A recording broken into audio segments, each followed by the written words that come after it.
दर्शकों, जेके update prime time में मैं प्रशांत भारद्वाज आपका स्वागत करता हूं। आज के प्राइम टाइम में हम चर्चा करेंगे जेके यूटी एडमिनिस्ट्रेशन की अनोखी कार्यशैली। जम्मू कश्मीर सरकार ने एक ऐसा फैसला किया है जिस पर सवाल उठना लाजमी है। मैं आपको बता दूं कि प्रदेश सरकार ने हाल ही में एक फैसला लिया जिसके तहत पिलग्रिम टूरिज्म को बढ़ावा देने के मकसद से प्रदेश सरकार ने तिरुमला तिरुपति देवस्थानम बोर्ड को जम्मू डिवीजन में भव्य मंदिर का निर्माण करने के लिए 40 साल की लीज पर 25 हेक्टेयर यानी 496 कनाल 17 मरले जमीन देने का एक फैसला किया है। इस फैसले के तहत दक्षिणी भारत में मशहूर तिरुपति बालाजी मंदिर का प्रबंधन संभालने वाले देवस्थान बोर्ड को 40 साल के लिए जम्मू डिवीजन में जमीन लीज पर दी जाएगी। प्रदेश सरकार ने हवाला दिया कि इससे तीर्थ यात्रियों की संख्या जम्मू डिवीजन में बढ़ेगी। अब सबसे बड़ा सवाल यह है कि अगर हम पूरे जम्मू कश्मीर की बात करें या सिर्फ जम्मू संभाग की हम बात करते हैं, जम्मू संभाग में भी हम अगर सिर्फ जम्मू डिस्ट्रिक्ट की बात करते हैं तो यहां पर बहुत से ऐसे पौराणिक स्थान हैं जिन्हें विकसित किए जाने की जरूरत है, लेकिन ना तो पूर्ववर्ती राज्य की सरकारों ने उन स्थानों को डेवलप करने का कोई प्रयास किया और ना ही 5 अगस्त 2019 के बाद मौजूदा जो हमारा सिस्टम है एडमिनिस्ट्रेशन का, उसने इन स्थानों को डेवलप करने की दिशा में कोई कदम उठाया है। जम्मू क्षेत्र में पुरमंडल, उत्तर बहनी जैसे इलाके हैं जहां ऐतिहासिक मंदिर हैं, उनके जीर्णोद्धार की दिशा में कोई कदम नहीं उठाया गया। बहुत सी ऐसी जगह हैं, पंचेरी में आप चले जाएं या उधमपुर डिस्ट्रिक्ट में चले जाएं, या जिस तरीके से उधमपुर में आचार्य धीरेन्द्र ब्रह्मचारी का जो एक आश्रम होता था मानतलाई में, उसे विकसित करने की दिशा में आज तक कुछ नहीं किया गया। अगर हम पूरे जम्मू कश्मीर की बात करते हैं तो कश्मीर वादी में जो विस्थापित कश्मीरी पंडितों के धार्मिक स्थल थे, उन्हें या तो कब्जा कर लिया गया या उन्हें तहस नहस कर दिया गया। उनका वापस जीर्णोद्धार करने का भी कोई प्रयास अभी तक नहीं किया गया। जिस तरीके से वैष्णो देवी यात्रा में हर साल लाखों की तादाद में श्रद्धालु देश विदेश से आते हैं, वहीं पवित्र अमरनाथ यात्रा में भी देश विदेश के श्रद्धालु हिस्सा लेते हैं। अगर उन श्रद्धालुओं को देखते हुए पूरे प्रदेश के धार्मिक स्थलों को डेवलप किया जाए, वहां हर तरह की सुविधाएं मुहैया करवाई जाएं, तो कोई शक नहीं कि वहां पर भी टूरिस्ट जो पर्यटक हैं वो आए और साथ ही जो धार्मिक तीर्थयात्री हैं वो भी उन स्थानों पर आए। लेकिन ऐसा कोई प्रयास नहीं किया गया। ये पहली बार है 5 अगस्त 2019 के बाद कि किसी दूसरे राज्य के किसी बोर्ड को इस तरीके से जमीन लीज पर दी गई। किसी दूसरे राज्य के बोर्ड को जमीन देने से बेहतर था कि जो जम्मू कश्मीर के उजड़े हुए धार्मिक स्थल हैं वहां पर बेहतर सुविधाएं मुहैया करवाई जाए और देश विदेश में उनका प्रचार किया जाए, उन्हें पर्यटन मानचित्र पर लाया जाए ताकि यहां की अर्थव्यवस्था को सहारा मिले। जम्मू संभाग की हम बात करते हैं तो सिर्फ वैष्णो देवी एक ऐसा धार्मिक स्थल है जहां देश विदेश से यात्री आते हैं और जम्मू का पूरा कारोबार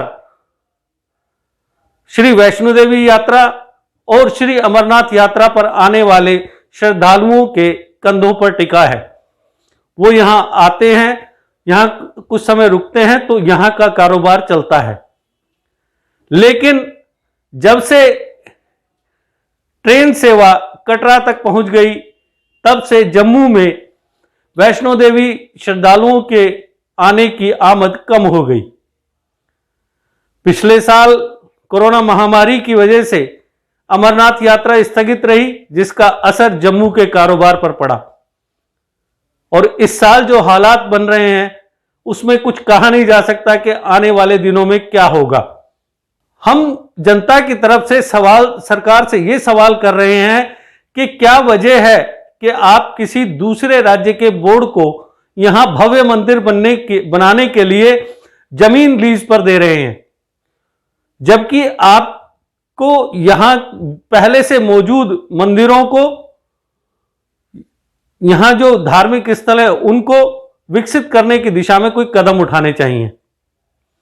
इसी तरीके से अगर हम बात करें टूरिज्म डायरेक्टरेट जम्मू की, तो वो भी अपना काम करने में पूरी तरह से नाकाम साबित हो रहा है।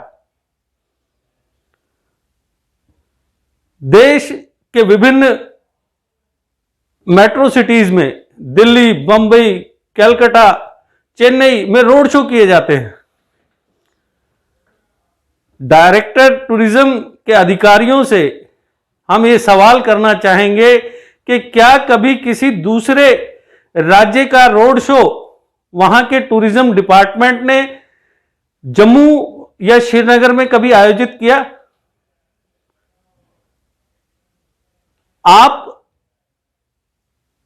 रोड शो के नाम पर साल में अनेक टूर प्रोग्राम अपने मैनेज करते हैं और उन पर जनता के खून पसीने की कमाई आप लुटाकर आ जाते हैं। जो आंकड़े थोड़े बहुत हमें उपलब्ध हुए हैं उनके मुताबिक करोड़ों रुपए सिर्फ प्रोपेगेंडा पर खर्च कर दिए गए टूरिज्म डिपार्टमेंट द्वारा, जबकि वही पैसा अगर जम्मू क्षेत्र के पर्यटन स्थलों को विकसित करने पर खर्च किया जाता तो कोई शक नहीं था कि यहां टूरिस्ट को अट्रैक्ट नहीं किया जा सके। आज तक टूरिज्म डिपार्टमेंट द्वारा जो डीपीआरस बनाई गई, वो डीपीआर किसी ना किसी दफ्तर के किसी कोने में सड़ रही हैं। अगर उनकी लागत की बात करें तो 100 करोड़ या 125 करोड़ में ही वो प्रोजेक्ट्स पूरे हो सकते थे, लेकिन उन प्रोजेक्ट्स के पूरे होने से संबंधित अधिकारियों का कोई फायदा नजर नहीं आता था, इसलिए उन्हें बनवाया गया। उनके बनाने पर लाखों खर्च हुए, लेकिन उन्हें इंप्लीमेंट नहीं करवाया गया। जम्मू और कश्मीर में टूरिस्ट आता है, लेकिन जम्मू को पिछले 70 सालों में लगातार भेदभाव का शिकार बनाया गया। जम्मू क्षेत्र में पर्यटन की दृष्टि से वो सुविधाएं मुहैया नहीं करवाई गई जो मुहैया करवाई जानी थी। और उसी तर्ज पर अब यूटी एडमिनिस्ट्रेशन चल रहा है कि वो किसी दूसरे राज्य के बोर्ड को मंदिर बनाने के लिए यहां जमीन दे रहा है, जबकि यहां के मंदिरों को जीर्णोद्धार करने का काम अगर प्रदेश सरकार खुद करे या वो किसी अपने डिपार्टमेंट को, रूरल डेवलपमेंट को या टूरिज्म को ये काम सौंपे तो बेहतर होगा, ताकि यहां पर स्थानीय लोगों को रोजगार के अवसर मुहैया होंगे। वैष्णो देवी शायद एकमात्र ऐसा देश का देवी स्थान है जहां डायरेक्ट ट्रेन जाती है, जिसकी वजह से जम्मू शहर के टैक्सी वाले, ऑटो वाले या यहां के जो भी दुकानदार थे छोटे मोटे, उनके भी कारोबार पर असर पड़ा है, क्योंकि जो श्रद्धालु जम्मू होकर कटरा जाता था वो अब डायरेक्ट कटरा पहुंच जाता है। वो सुबह कटरा पहुंचता है और शाम को दर्शन करके वापसी की ट्रेन से वापस दिल्ली चला जाता है। ये कुछ ऐसे सवाल हैं जिनका जवाब जनता चाहती है उन अधिकारियों से जो ये पॉलिसियां बना रहे हैं। पॉलिसियां बनाने से पहले संबंधित पॉलिसी से प्रभावित होने वाले संबंधित जो स्टेक होल्डर्स हैं उनसे कम आपको मशवरा करना चाहिए, ताकि ऐसी नौबत ना आए कि जम्मू का कारोबार बिल्कुल ठप होकर रह जाए। अगर ऐसा होता है तो उसका असर कश्मीर वादी पर भी पड़ेगा, क्योंकि जम्मू और कश्मीर दो ऐसे जुड़वा भाई हैं जिनमें से एक को भी तकलीफ होती है तो दर्द दूसरे को होता है। इसलिए बेहतर होगा कि ऐसी पॉलिसीज का निर्माण किया जाए जिससे स्थानीय लोगों पर किसी तरह का कोई प्रभाव ना पड़े। तो दर्शकों, आज के प्राइम टाइम में बस इतना ही। कल फिर किसी नए मुद्दे के साथ आपसे फिर होगी मुलाकात। तब तक दीजिए इजाजत। नमस्कार।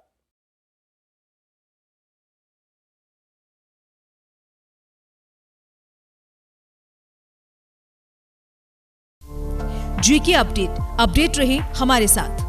अगर आप ये वीडियो YouTube पर देख रहे हैं तो हमारे YouTube चैनल को सब्सक्राइब करें और बेल आइकन को क्लिक करें। अगर आप ये वीडियो Facebook पर देख रहे हैं तो हमारा Facebook पेज लाइक जरूर करें। For advertisement please contact 7051091811।